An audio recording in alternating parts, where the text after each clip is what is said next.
Magluto tayo muti sinigang. Sinigang nga buto-buto.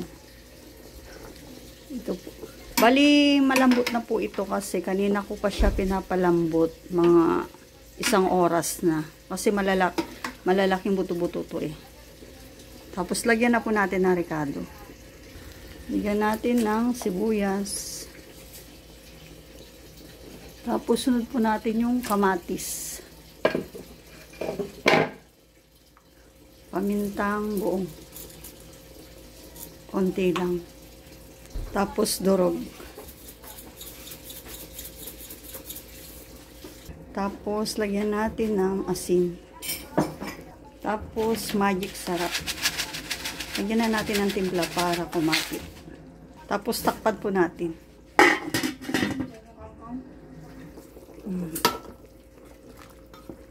Lagay na po natin yung gulay.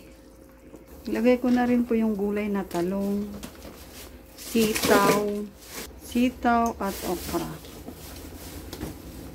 Yan. Ito po yung gulay ng aking sinigang. Tapos lagay na rin po natin yung repolyo. Tapos kangkong.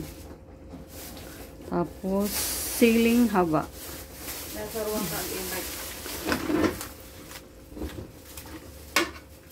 Ayan na po.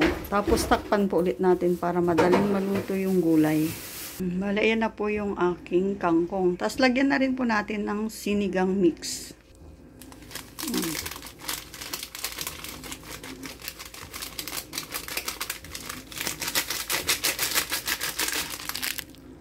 Tapos haluin natin para maluto yung nasa ibabaw. Ayan na po yung ating gulay. Mas maraming gulay sa sinigang, mas masarap. Tapos lagyan din po natin ng betchin. Tapos tikman po natin kung tama na yung lasa.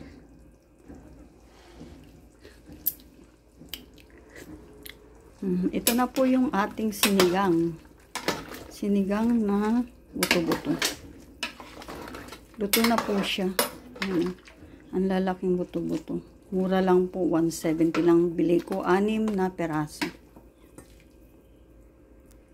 Ayan na po yung aking sinigang. Maantayon po. Sinigang na buto-buto. Salamat sa inyong panunood. Bye-bye. Sinigang na buto-buto.